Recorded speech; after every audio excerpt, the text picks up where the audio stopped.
So right now I'm going to teach you how to devein a prawn. I wasn't able to get spot prawns, which are native to the West Coast, so I have here a wild Georgia prawn, but it'll show you the technique. It's basically the same technique. So first let's talk about what a vein is. It's basically a euphemism for the digestive tract of a shrimp. The real vein of a shrimp runs along this side, which is the circulatory system. You don't need to remove that. A lot of chefs won't remove this, but personally I don't really like thinking about eating shrimp poop, so I'm going to take it out today. What I like to do first is take the shell off the shrimp by grabbing the legs there, just kind of pulling around. There's no real special technique for this. And then I like to just pull the tail off to preserve this little piece of meat if possible right here.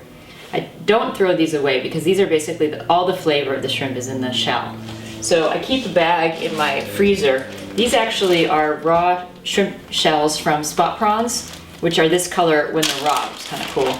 I'll take the shrimp shells and I'll just keep them in a Ziploc bag in the freezer, and I'll toast these up and add water and make a very simple seafood stock that I can use in sauces and soups. So when I'm deveining the shrimp, basically there's lots of different techniques. Sometimes you can use a scissors with the shell on and cut up the back. You can buy one of those deveining tools, but I prefer just to go with the chef knife, which I think is, everybody has a knife at home and it's pretty easy. A lot of people use a paring knife in their hand like so, but I find that's a little bit hard because then you have the vein in your hand and then you have to kind of scrape it off, which takes a lot of time. So I put it right down on my board.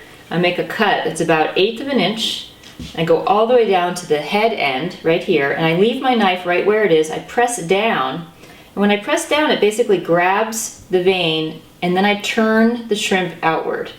And I'm not sure if you're able to see that, but this is the vein right here left on my board. And this is the digestive tract of shrimp, and you don't really want that. It's a little bit, well, oogie. Okay?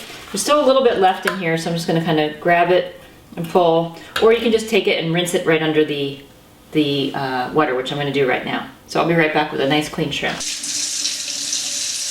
Okay, we're back now, and there's I ran this under the water. I took all of the vein out of there. It's a perfectly deveined shrimp ready to cook, just like so.